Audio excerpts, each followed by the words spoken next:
Welcome to the Hockey Writers Prospect Corner, a show with our top prospects writing crew, bringing you the latest news, analysis, scouting reports, mocks, rankings, and much more.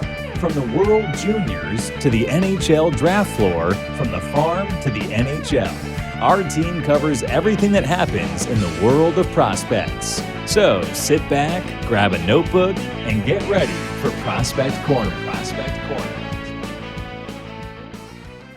Hello, everybody, and welcome to another episode of Prospect Corner presented by the Hockey Writers. We're recording this just after the end of the first round of the 2023 NHL Draft on Wednesday night, and we're going to take a really quick look at the top 32 picks and anything that stood out to us about the first round in general. I'm your host, Logan Horn, and today I'm joined by my co-host and fellow prospect analyst, Matthew Zator. Peter Barricchini is not with us today because he's actually in Nashville at the draft, so he is busy. But you'll get all his thoughts and observations pretty soon about that draft. How are you doing, Matt? How are you doing after the first round? Doing good. It wasn't as insane as like previous drafts where we saw a bunch of trades during the first round and there was none at all. So, but there were some surprises we'll talk about. There was some things that happened that weren't expected somewhat, but not that Connor Bedard didn't get drafted first overall. It was a shock. Yeah. Yeah. No, well, I mean, we'll just start right there. Actually, there were 0 trades during the draft. The highest draft pick traded on draft day was in the second round. Traded for Ross Colton.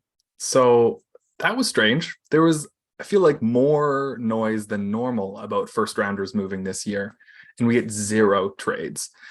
Which is interesting, but I think it also speaks to the variance in a ton of teams' draft boards, that they just felt more comfortable sticking to their pick and that someone that they were really high on would land there. And clearly everyone believed that because we got no trades. So I'm just going to start us off. So like you said, obviously no surprise, Connor Bedard goes first overall. But we did get a little bit of drama in the top 5, which is fun because we got a little spoiled last year with the Shane Wright, Juraj Slafkovsky drama, but didn't expect much of that this year until the last 24 hours or so. It became pretty clear that Leo Carlsson was definitely in the running for second overall, and it wasn't slam dunk Adam Fantilli second overall. What are your thoughts on Leo Carlsson going second? Yeah, that was a bit surprising. Like, we got the breaking news from Peter, who's on the draft floor, saying that Leo Carlsson could be going second overall. And that signaled to me that I had to change my piece because I was doing the breaking news one for Fantilli. And I already had it all drafted that the Anaheim Ducks are going to pick Adam Fantilli. Smart move, but I had to change it like on the fly when that happened. But Anaheim really had, Carlsson and Fantilli, they're both going to be amazing centers in the NHL. Both pretty, they're different players. They're different types of centermen. But Anaheim felt that they were getting the better player in Carlsson. We'll see how it all plays out in like 5 years or whatever. Yeah. But I'm sure Columbus was ecstatic to have Fantilli go, and they were probably running up to the stage. Like, let's get him. Yeah, absolutely. But yeah, it was insane. It's not like it was as crazy as Wright dropping from first overall. And there was talk. We talked about it on a few episodes with Carlsson getting closer to Fantilli. So really, was it really a surprise? We were talking about it, that Carlsson was getting closer to Fantilli, that he could go second overall, and that's what happened. Yeah, it's strange. I'm willing to bet that the World Championships performance as Sweden's first line center was maybe the final straw, and was the last thing that Anaheim needed to see to decide that he was their pick, or maybe it was even the draft combine. But I don't know. It was it's not strange. It was a surprise for me. I feel like Adam Fantilli is clearly the better skater, competes a bit harder. He's a little bit mean. I think he has a little bit more skill with the puck, but I understand if someone watches Carlsson and thinks maybe he's got a little more skill to his game. He's definitely the smarter player in my eyes. But But that's just the variance in scouting. If you see Carlsson's skill higher than Fantilli instead of me, who's the other way around, I think it's a pretty reasonable pick at 2. And I'm a big Carlsson fan, so second overall is not crazy. That forward group is getting ridiculous in Anaheim, so that'll be tons of fun to watch. I expect Carlsson will take another year before joining the NHL, probably. Yeah. Either in Sweden or in the AHL, maybe a year in both, who knows, but he's going to be a huge part of their offense moving forward, no doubt. Matt, I want to ask you, who is the biggest surprise for you? Someone who rose way more than you expected. I think we know the answer, but I'll give you a chance anyway. For me, the biggest rise was Simashev. Going 6th overall. I mean, I thought Canucks picking him at 11th was a bit, getting up there. And another guy was Daniel Boot, going 12th. I mean, that's another big rise from a guy that we were talking about could be late first, early second. Those two, and then of course Easton Cowan going way off. I mean, he was second, late second, and the Maple Leafs go and pick him at 28th. So those are my 3. I mean, the other guys kind of all over, but those 3 were kind of real surprised of where they went. Yeah, for sure. I'll take a quick victory lap here though, because I had my final ranking. I had Daniil Boot at 14, and he went 12, and I had Simashev at 16, and he went 6. That one I was a bit off, but Boot, I was pretty close on Boot, and a lot of people saw him as a late first, maybe second. But I love those picks for Arizona. It's such a strange combo. No one would have guessed that at 6 and 12 they'd get the 2 massive Russians, but they've selected a lot of smaller forwards lately, and they don't really have any high-end defensive prospects, with Victor Soderstrom just not really developing how they'd hoped, and then trading away Chychrun and Ekman-Larsson in the last 2 years. So I fully expected them to take Reinbacher if he was there, but I didn't expect them to take Simashev next. Yeah, I did not expect that, but I like it. He's got probably the highest defensive floor in the draft. And if the offense starts to translate to actual points next year, I think people will be a lot less nervous about it. You mentioned you hit the biggest riser for sure in Easton Cowan. I thought that maybe he'd be a second rounder. I thought he was like picking up some steam and had a good shot at going in the second round. Apparently, there's a lot more momentum behind the scenes than I had thought. And he went at the end of the first round. He's on the smaller side. I think he's 5'10 and a half. He's a winger. He's quick. He's really competitive and gritty, gets into fights around the net, and he's good in board battles and stuff. I just don't see the offensive upside for a first round pick personally. He looked good in the playoffs in the OHL playoffs. He scored a lot more there as well. So, maybe that was enough to kind of turn some heads, but that's a bit of a surprise for me. I did not see that coming. There was an audible gasp in my household when Easton Cowan was announced. Let's see. I want to know, Matt, who are some of your favorite picks here, either in terms of fit or like value or whatever way you want to take that? Well, I mean, there was a few. Actually, there was a couple that really stood out to me as great value where they were picked. I mean, the St. Louis Blues overall, of them getting like these 3 guys, Dalibor Dvorsky, Otto Stenberg, and Theo Lindstein. I love Stenberg's game, and he was really good. Well, we talked about it. He was really good at the under 18s. Leadership, completely crazy. He's been captain of like 3 teams already.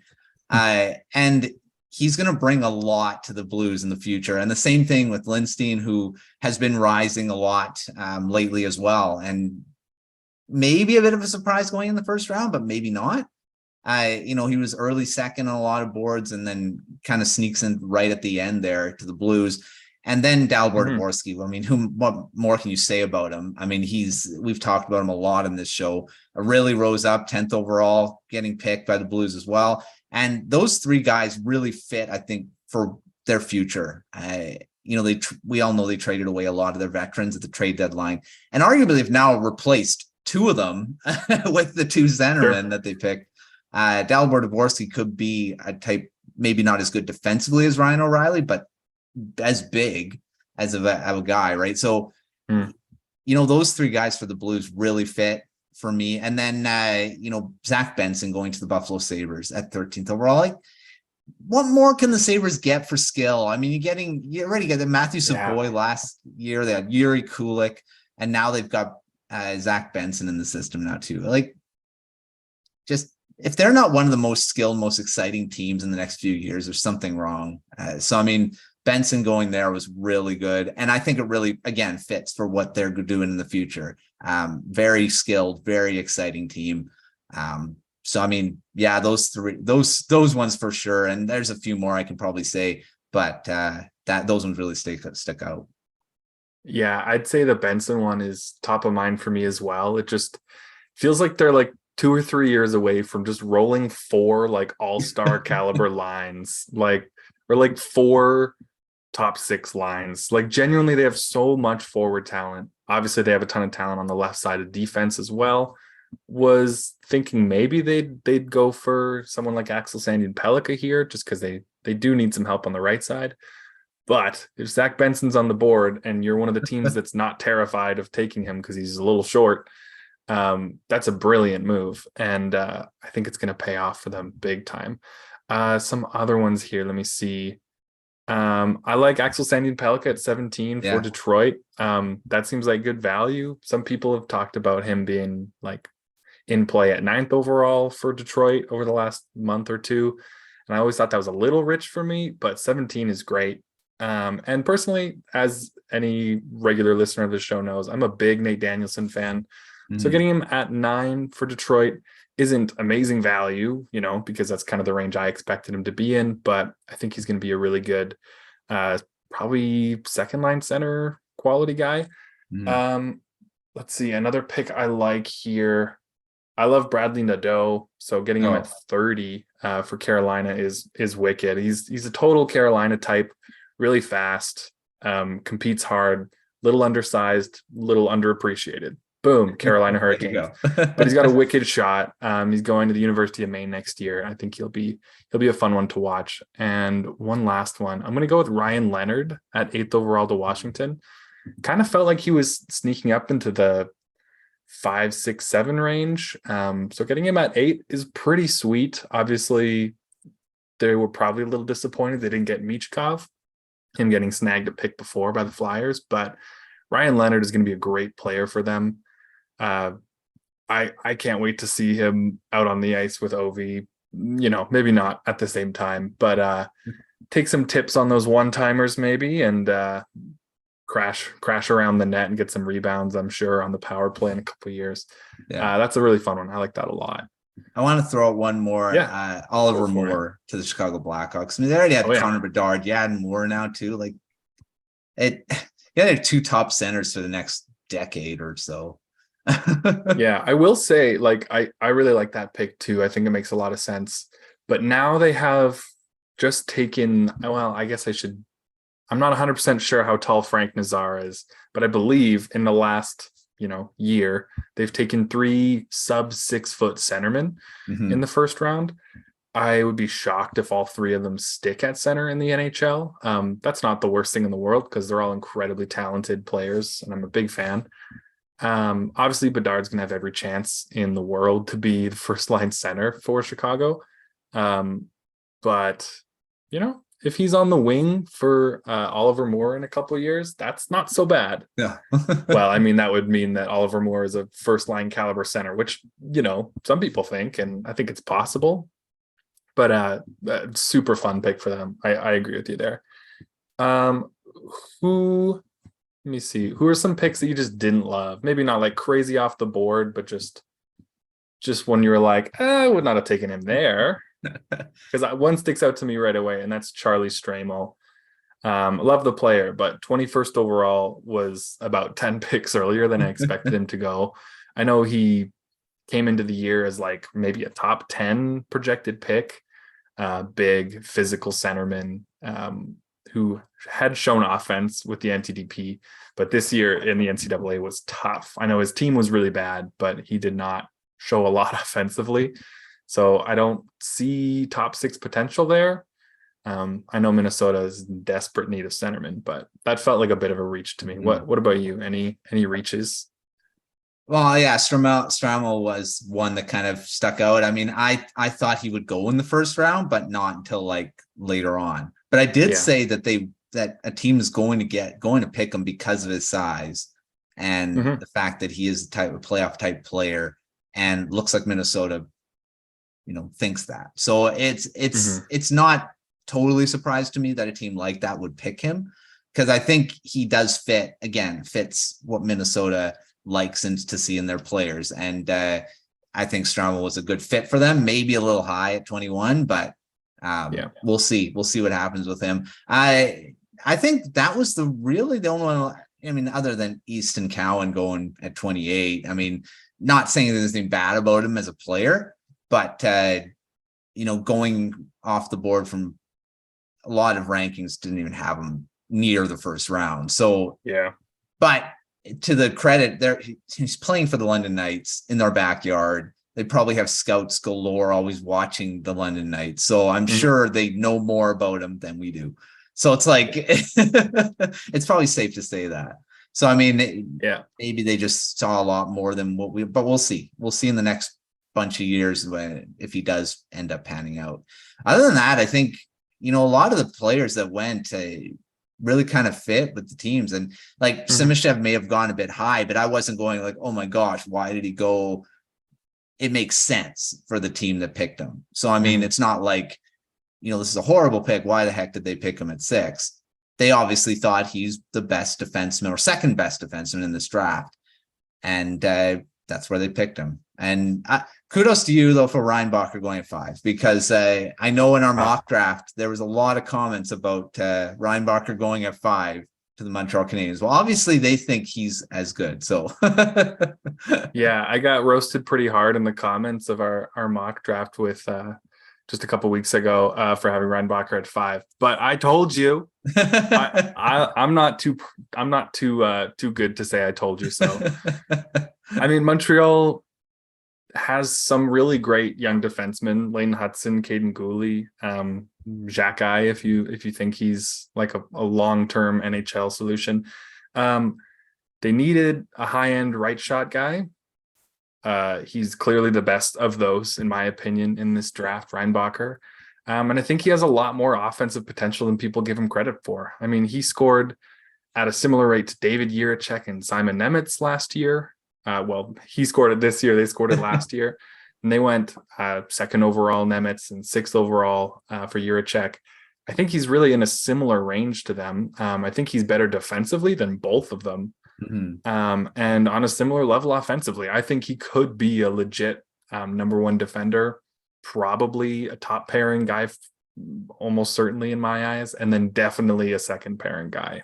Yeah. Which is super valuable. Could be a really fun guy to pair with Lane Hudson one day. I feel like that would be it's just super funny. Just kind of enable Lane Hudson offensively and then just lock down on D. But I'm a big fan of Reinbacher going there. Also, people were upset with Benson going outside of the top 10 in that mock draft. And sorry, where did Benson go in the draft tonight? Oh, 13th overall in the teams. And he went great. The mock 14th, I believe. Yeah, and people were there you go discrediting everything we've ever said. But no, he's short. That's all it takes. Yeah. I think he's a top 6 talent in the draft, maybe top 5 even.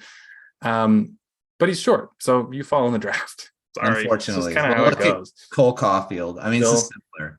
Like Caulfield was supposed to be skilled enough to go in the top 10 in that draft. Yeah, absolutely.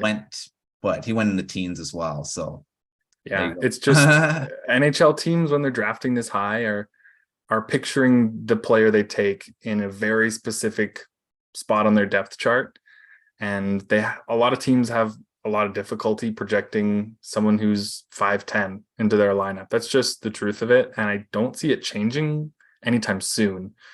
At least there'll be no drastic change. It'll just be gradual, because someone like Benson 10 years ago might have gone in the third round. Who knows? Or not drafted at all. Yeah, it might have been undrafted, but might have not gotten ice time in the WHL even. Who knows? But we're making progress. 13th overall is good. But man, I won't get over that pick. The Sabres in the first round last year and this year have taken 4 forwards with just tons of skill. I can see all of them lining up in the top 6 someday. Yeah. Even though they don't have space for all of them in the top 6. But man, they like the Winnipeg Ice too, because they got Savoy last year. Yeah, absolutely. Clearly they were watching Savoy a lot last year and they were like, who's this guy who's better? How is this guy better? And he's not even eligible to be drafted yet. Yeah, Benson is out of this world. He's going to be great in Buffalo. I want to see Tage Thompson with Matthew Savoy and Zach Benson on one line in the NHL. I think that'd be so funny. There's got to be like a 7 or 8 inch height difference. It's crazy. That'd be hilarious. It's like really short, really tall, really short. Anyway, back on track. Before we wrap up here, we just want to quickly talk about some of the best players left on the board for day 2. We've talked about this being a really deep draft, and there are a lot of great prospects still available. So, Matt, who are some guys that stick out to you that are still available? Gavin Brindley. We kind of thought he probably wouldn't go in the first. We were saying he may, but he's now going to go in the second. If he doesn't, there's something totally wrong. But yeah, Gavin Brindley, but Lane Hudson almost went into the third round, so who knows? Again, undersized, so that's why. And Riley Heidt, we also another guy that we were talking could fall into the second round, and I'm sure Peter we'll hear his thoughts on that. He's gonna cry himself to sleep tonight. Not going in the first round, but those two really stick out for me. There's those two for sure. I'm not sure if there's any real other ones that kind of really stick out as guys that dropped into the second round, but there's just so much skill left. I mean, that's why it's still for the Canucks not having a second round pick is just really irks me. Yeah, that's fair. Some other guys that I'd mention, like Brindley and Height, totally. Those guys are 22nd and 23rd on my final list, and they're not drafted yet. But 21st on my list, also not drafted, someone we've talked about falling all year, it feels like, as Andrew Crystal. Yes, there's another one. Yeah, we talked about him as like a potential top 10 guy in the fall. And then it started to feel like he was slipping a little. And I remember kind of joking to Peter, because Peter was huge on Crystal early on, that he's going to fall into the second or third round because he's short and he's not the best skater. And it was a joke at the time, but it's become more and more real as the draft has approached. Someone else that I'd like to mention is Grayson Sachin. Yes. Yeah. Not shocked that he didn't go in the first round, but I think you left some talent on the table when you take some other guys in front of him there. He's going to be a great player. And then let's see, just a couple names that the last one that I love is Oscar Fisker-Molgaard. Kind of thought he was going to crack the top 32, but now I'm just hoping he makes it to 41 when Detroit picks, because he's literally just the perfect Red Wings player. And if he's there, I know whenever you have a player you like and you're a team you're paying attention to is drafting, they never take that player. That's just how it goes. Like Oliver Moore at 11. Nope. No. Sorry. I know you're a big fan of Moore. That's why we're not taking him. So like they probably wouldn't take Fisker-Molgaard, but I feel like he's a Detroit pick. Actually, that's the last thing I want to ask about right before we close off here. Matt, I talked about the Detroit picks at 9 and 17 a little bit. What are your thoughts on Tom Willander at 11? We've talked about Willander on this show, and once Simishev got picked, I'm like, okay, the Canucks are probably going to pick Willander. But then as the picks kept going, I'm like, Oliver Moore is coming down, and same thing with Zach Benson. I'm like, these two guys are right there. And I still thought the Canucks were going to pick Willander because Alvin, Swedish. Yes, the Canucks talked to Zach Benson. Yes, the Canucks talked. I don't think they talked to Oliver Moore. I didn't see anything about that, but they definitely did talk to Zach Benson so I'm like, maybe they'll pick one of those guys. Nope, they picked Willander because, I mean, they're comfortable. I mean, they're comfortable picking Swedes. We all know this about the Canucks. Even with the new regime, they're still comfortable with picking those guys.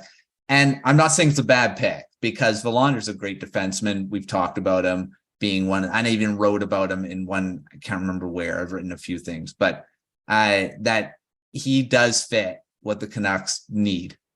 Right shot D, good two-way defenseman, could potentially be a pretty good offensive defenseman, and could potentially be a guy that could go with Quinn Hughes in the future. And that seems to be always the saying, well, maybe he'll play with Quinn Hughes. This defenseman, maybe he'll play with Quinn Hughes.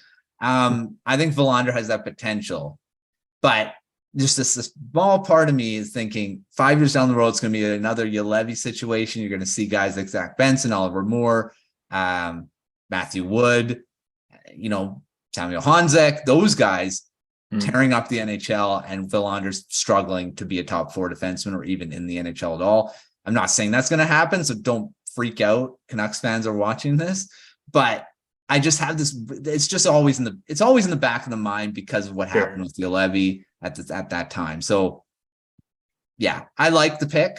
I mean, I said I liked the pick when Juolevi was chosen as well because I really liked him as a defenseman. But those injuries just derailed his development. Hopefully, fingers crossed, it doesn't happen with Willander because, I mean, he is a very talented defenseman. So, like I said, I like the pick, but there were some players on the board that I was kind of leaning that the Canucks should pick over him. So I'll try to calm your nerves a little here, though. I think Willander's great. I think you could put him on the Canucks in October, and he'd probably be the best line mate Quinn Hughes has had other than Chris Tanev, like instantly. Yeah. I think he's that good of a skater and that good defensively. So give him a year or two in college, maybe a year in college and a year in the AHL or something like that. They're trying to build out the Abbotsford Canucks a bit. That would probably be big for that. I think he's legit. You look at him skate and he's not quite there, but he kind of reminds you of Quinn Hughes, just the way that like pressure comes to him at the blue line and he can escape while staying in the zone. No problem. Like he's so incredibly agile, turns on a dime and can just power out in a different direction whenever needed. Like you said, probably a little more offense than the numbers show there, but definitely he's got the defensive game to end up as a top 4 guy. And you don't need a ton of offense if you're going to end up playing with Quinn Hughes. He's got you covered there. I promise. You don't need to be good offensively to play with Quinn Hughes. One thing I did notice now is that he played for Rogla and Niels Höglander played for Rogla as well. Mm-hmm. So, I mean, they had some scouts obviously watching that system. So they probably feel really confident in picking Willander because they've probably seen him a lot. So, yeah, I'm less, like I said, I liked a lot of players they could have picked, but I think Willander is going to end up being a guy that's very needed in the Canucks system right now. So right now I'm happy. I'm just hoping that some of the players behind, that drafted after him don't become Hall of Famers, All-Stars. Sure. But that's always the case. I mean, this draft class is going to have them regardless of who you pick. So. Sure. Yeah, absolutely. I think it'll be a good one. I think it'll age well, but you know what?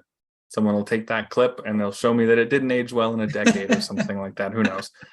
Anyway, that's gonna be it for us tonight or today. It's not coming out tonight, but we'll have our regular episode coming up this weekend, where we'll do a little more of a deep dive into the draft, and like we mentioned, we'll have Peter on again. He'll share his thoughts from Nashville.